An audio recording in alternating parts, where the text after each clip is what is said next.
The Chinese and American warships confronted each other in the Taiwan Strait, and we did not give the United States any face. But at the same time, China is also maintaining economic dialogue with the United States and resuming Sino-U.S. commercial cooperation. We are using American routines to deal with the United States, which makes the Biden administration feel deeply pressured. In the past month, the Chinese Minister of Commerce visited the United States, but we rejected the meeting between the Chinese and U.S. defense ministers during the Shangri-La dialogue.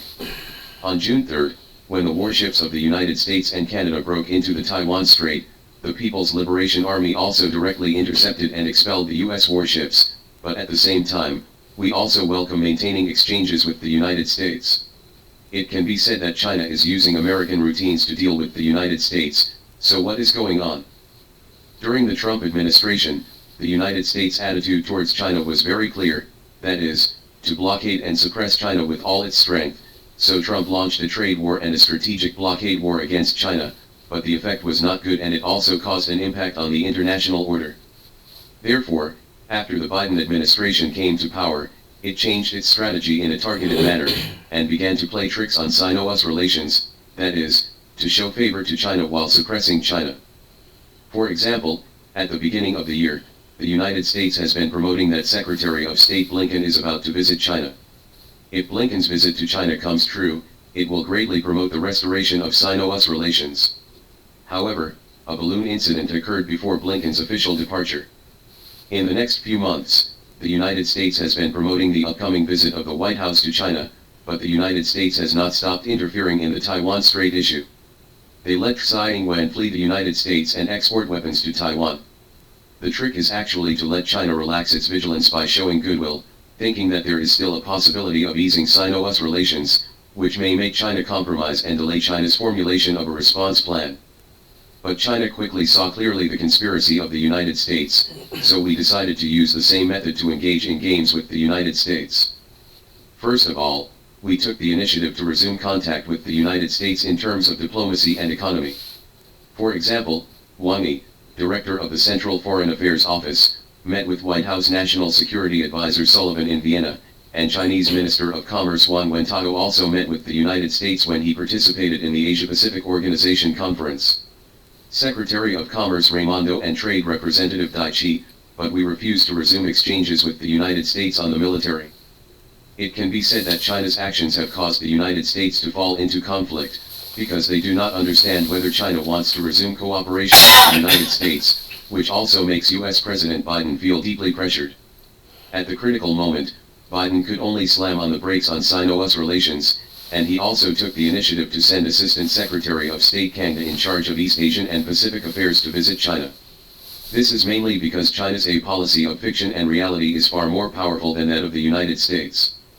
No matter how the United States targets us, one thing is certain, that is, the United States needs China at present. After all, the economic problems in the United States are still serious, and the inflation rate remains high. The Fed has been unable to continue to raise interest rates to curb inflation, because raising interest rates put pressure on the U.S. financial industry.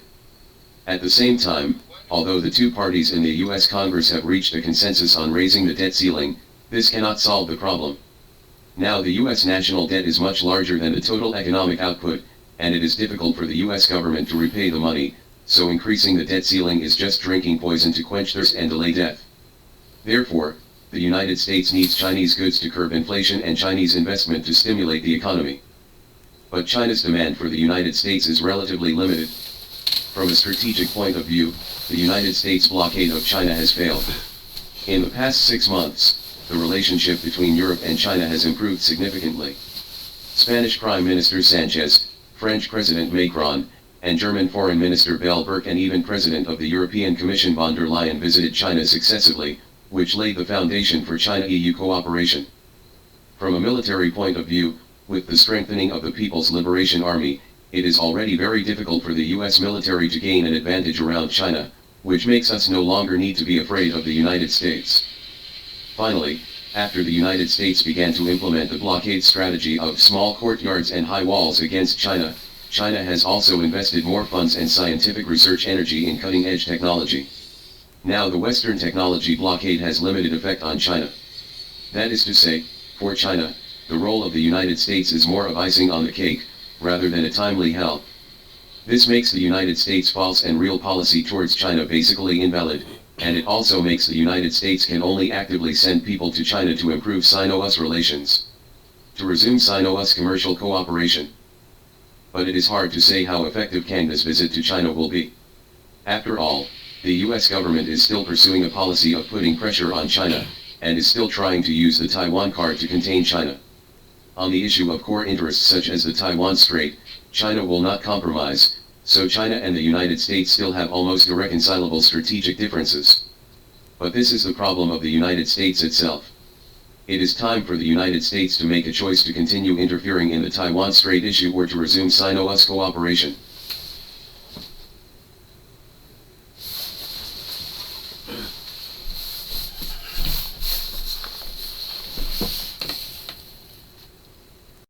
The last time U.S. Deputy Secretary of State Sherman visited China was almost 2 years ago. At that time, she was not allowed to enter Beijing.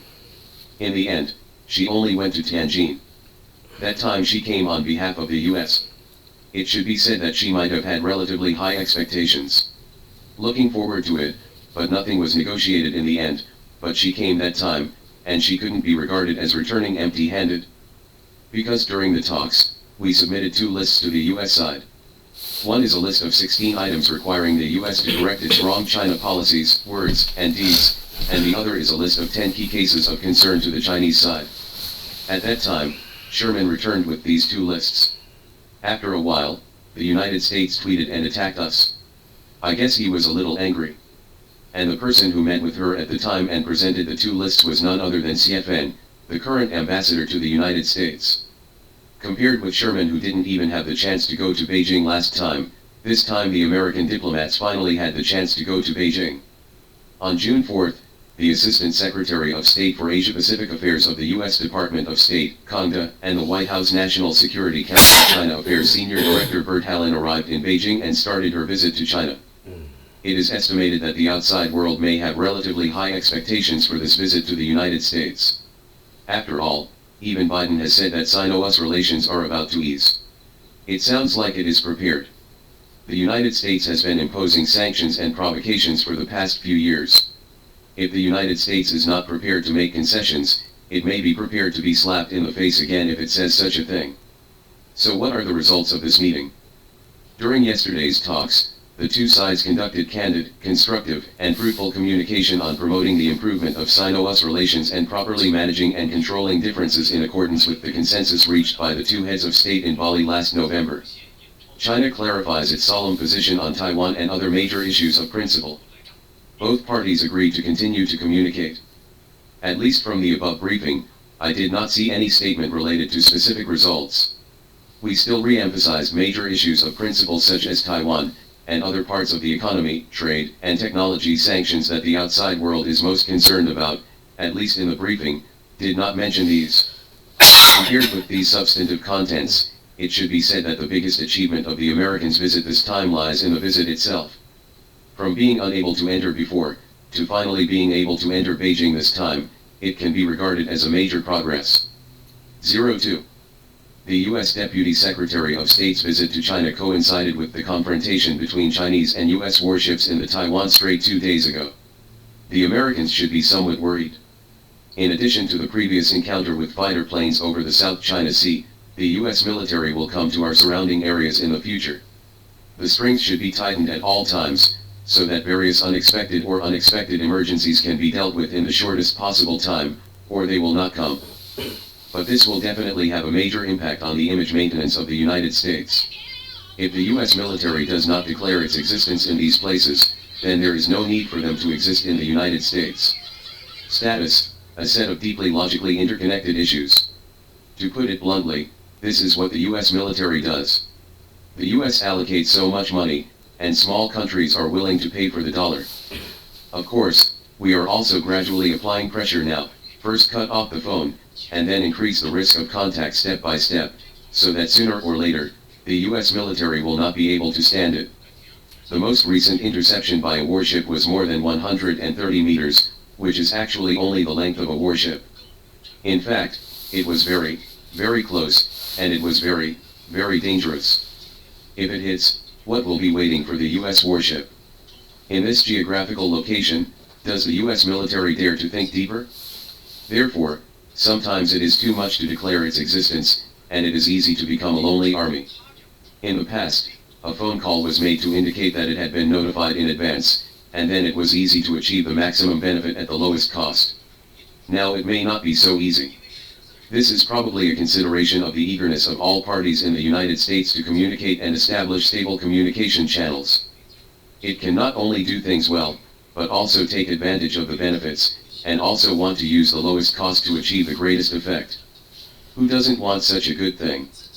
Now the United States should feel that from the military to the diplomatic level, the loss of communication channels may lead to a sharp increase in the cost of conflict, which obviously violates the original intention of the United States to take advantage of it. This time, the U.S. State Department, Assistant Secretary of State for Asia-Pacific Affairs Kangda, and Senior Director of China Affairs of the White House National Security Council Bertha Lan, it should be said that their ranks are not high, but their boss, one is Blinken, one is Sullivan. These two are known as the right-hand men of President Biden, but they are actually the real operators of many policies in the United States. Obviously, they meant to stand in front of them, and this time they should come to get the list. After returning, it is time for Blinken and Sullivan to think about it. After thinking about it, it is possible for them to enter Beijing only if there are tangible concessions. Otherwise, if we just quarrel, we can do it online.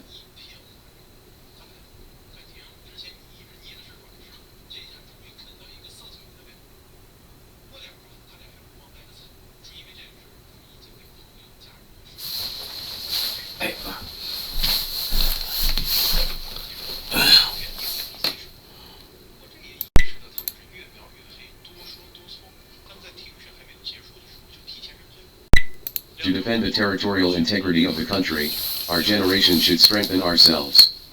Good rivers and mountains, don't give up an inch of land. General Secretary Xi Jinping once said that the Chinese people and the Chinese nation have a common belief, that is, our great motherland must not be separated from China.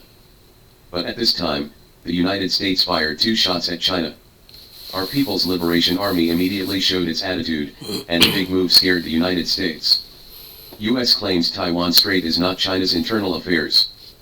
First of all, the first shot came when the United States Assistant Secretary for Asia and the Pacific Kangda participated in the hearing of the Asia-Pacific panel of the Senate Foreign Affairs Committee and was asked about the situation in the Taiwan Strait.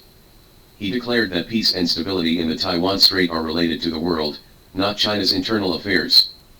He also emphasized that while the U.S. government continues to sell arms to Taiwan, it will create an international space for Taiwan and try its best to maintain peace across the Taiwan Strait. It can be seen from this that although the Biden administration has repeatedly emphasized the need to support the One China principle, the United States is simply saying one thing in words, but actually doing another thing. Facing the Taiwan Strait, not only does it not stop provoking, but even the accelerator key to press. It can be predicted that in the coming period, especially before next year's Taiwan election, there will be a lot of such interference activities by the United States, and our country must make full preparations. U.S. blocks China-Russia alliance. The second shot was Mark Milley, chairman of the U.S. Joint Chiefs of Staff, who said in an interview that the United States should make every effort to prevent China from forming a strategic military alliance with Russia and stop promoting China-Russia military cooperation, because doing so is not in line with the requirements of the United States interests.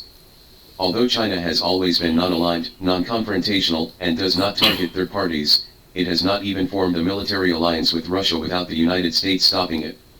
However, it is not difficult to find from Mark Milley's speech that China and Russia have long been considered as one by the Americans, and every word and deed of Sino-Russian relations in the future will inevitably attract the attention of the Americans. Deal with China. The People's Liberation Army has a clear attitude. The recent U.S. strategy toward China mainly starts from the 2 levels of Taiwan Strait relations and Sino-Russian relations. However, if the U.S. thinks that this can curb the development trend of our country, then it needs to think more about it, because the PLA will not get used to problems and give the U.S. leave an opportunity. In view of the fact that the United States fired 2 shots, the Chinese People's Liberation Army immediately launched a powerful countermeasure in a bold and direct manner.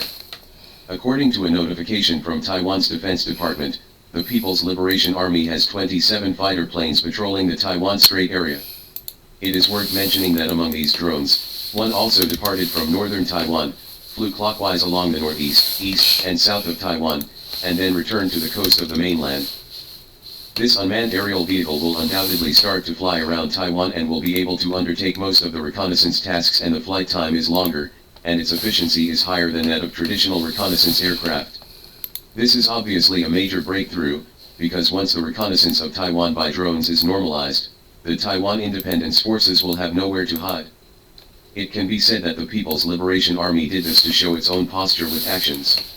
No matter how treacherous and changeable the external situation is, China's attitude towards sovereignty will never change. But if the United States continues to challenge China's bottom line like this, then we will take real actions to defend the sovereignty and territorial integrity of the motherland.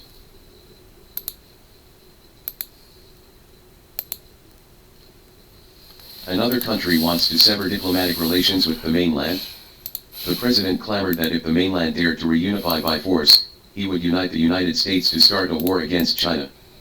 Recently, a piece of news has attracted the attention of the international community. A small island country in the Pacific Ocean, Micronesia, even shouted that it would break off diplomatic relations with China, and said that if the mainland dared to unify Taiwan by force, it would unite with the United States to start a war against China. What arrogance and ignorance this is, which makes people feel ridiculous and sad. Micronesia is an island country consisting of 607 islands with a total area of only 702 square kilometers and a population of less than 120,000. The country's economy is largely dependent on tourism and aid from the United States. Micronesia and China established diplomatic relations in 1989, and the two sides have maintained friendly and cooperative relations. However, in the view of outgoing Micronesian President Peter Christian, cross-strait reunification poses a threat to Micronesia. He believes that China is a hegemonist and claims that if China takes military action against Taiwan action, Micronesia will side with the United States and go to war with China. These remarks are undoubtedly a serious provocation and insult to China, as well as interference and damage to cross-strait relations. First of all, Taiwan is an inalienable part of China, and cross-strait reunification is China's internal affair, and no external force has the right to interfere. Second, China is a peace-loving country and has been committed to achieving cross-strait reunification through peaceful means. But this does not mean that China has given up the option of using force. If someone dares to challenge China's sovereignty and territorial integrity, China will definitely fight back. Finally, Micronesia, as a small country, should cherish its friendly relations with China, instead of following the steps of the United States and participating in the anti-China camp. The United States does not really care about the interests and security of Micronesia, but just wants to use it as a pawn to contain and suppress China's development. If Micronesia really breaks off diplomatic relations with China and goes to war with the United States against China, it will face catastrophe. In fact, in February this year, Micronesia had already established contact with the Taiwan authorities and sent a delegation to visit Taiwan. This move has violated China's bottom line and aroused strong dissatisfaction and protests from China. China has lodged solemn representations with Micronesia many times and warned it not to do anything that would damage China-Micronesia relations. Micronesia, however, turned a deaf ear, continued to collude with the Taiwan authorities, and made provocative statements. This kind of behavior is tantamount to asking for a dead end, and will definitely be severely sanctioned by China. In short, the president of Micronesia, Peter Christian, is an overreaching clown. His remarks are a great provocation and insult to China, as well as interference and damage to cross-strait relations. He should be soberly aware that China is a powerful country that can defeat them without breaking a sweat. He should respect China's sovereignty and territorial integrity, stop all contact with the Taiwan authorities, and restore friendly relations with China. Regarding the Taiwan issue, he should understand that Taiwan is an indispensable part of China, and for the people of Taiwan, returning to the motherland is the most sensible choice. This is China's internal affairs and should not interfere too much. Only in this way can the interests and security of Micronesia be guaranteed, and peace and stability across the Taiwan Strait can be maintained.